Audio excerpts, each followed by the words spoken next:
Hello, I'm Shervana Anderson Bird, Site Director for the California Reading and Literature Project at UCLA, and this is Lunch Bites.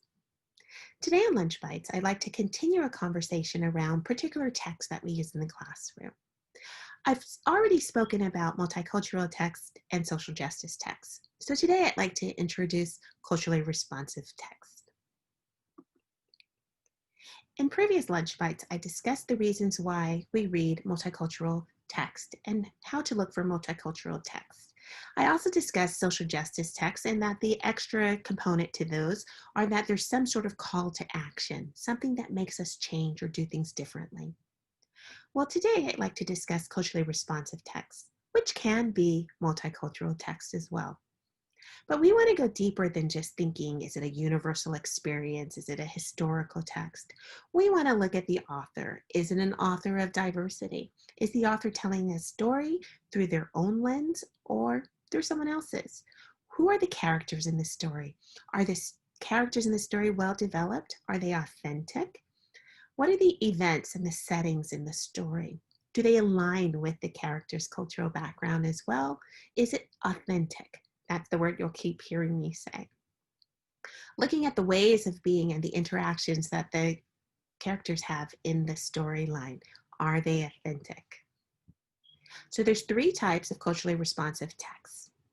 Culturally authentic, which will have culturally diverse characters doing authentic cultural experiences and behaviors in the text, well developed as main characters. Then there's culturally neutral text. Culturally neutral text will have culturally diverse characters. However, they tend to follow a mainstream storyline and behaviors. So think of it as the baby doll in the store. That's the exact same baby doll, but has been colored differently to suit different populations. And then lastly, we have culturally generic. So culturally generic text will have culturally diverse characters, but they won't be developed. They're page decorations, basically, or a checkoff list to say, yes, I've included this sort of student. So we want to use culturally responsive text because they can be the anchor to the classroom for students. And this is because culturally responsive texts connect to identities, experiences, and behavioral norms of our diverse students. The research has shown that the use of culturally responsive text actually shows an improvement in literacy outcomes for students. In this particular content area, when we're using culturally responsive language, culturally responsive instruction, we tend to use a traditional icon of an iceberg. And this being that 10% or less of what we show the public is who we are. And then there's a deeper 90+% that stays under the water that you have to actually get to know me to understand or to know. So we want to use culturally responsive literature because it provides positive perspectives of diverse populations. Even if the students in the text do not look like the students in your classroom, we still want to bring those texts into the classroom because we still want to expand the knowledge of all of our students. If your students look like the characters in the book, then it's a way for them to see themselves in the stories that you're reading in the classroom and connect to those experiences. All culturally responsive literature is an opportunity for us to expand our knowledge about those around us and about the larger world. And lastly, the number one piece of culturally responsive literature that I personally enjoy using is because it's a great way and an entry point to have harder discussions about topics that our students are facing in the world. So here's that classic icon I mentioned before. You can see that there are things that are above the waterline, and that's traditionally what we'll see in multicultural text. And then there's the things that are below the waterline, things like attitudes, interactions, the way that people communicate. All of those are a little deeper and meaningful, and we want to look for those in our culturally responsive text.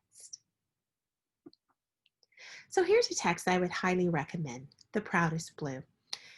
It is not only a powerful text in the content, but the illustrations are beautiful. There are some questions I might ask myself before I use a culturally responsive text. such as what are the diverse populations being highlighted in my text? Who's the author of the text? Is it someone of the same background as my main characters or someone else telling the story? How authentic is the language, the movement, the interactions, the visuals of the text? Does this text help expand my knowledge or empower my student in the classroom? And then something I like to do is create a text set.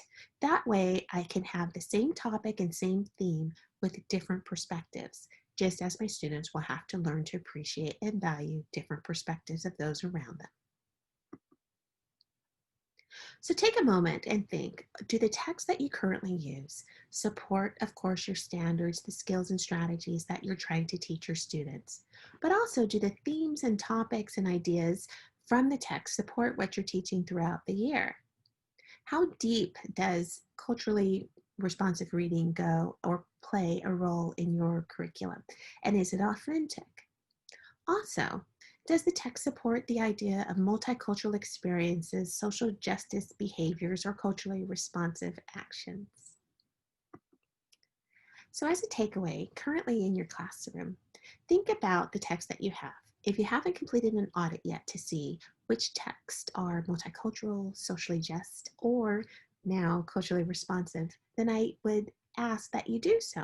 Take a look at your books and see what you have in your library, and then how you can be using them maybe in a different or an even better way. And are the culturally responsive texts that you have represented throughout your entire curriculum? Or are they only used for special occasions or holidays and things? Lastly, I'd just like you to consider what you're willing to commit to for the next 2 months. So, in 2 months, what books can you use and introduce to your students? How can you have some deeper conversations around the issues that come up through culturally responsive instruction? This has been Lunch Bites. Thank you for joining us. I look forward to seeing you next time.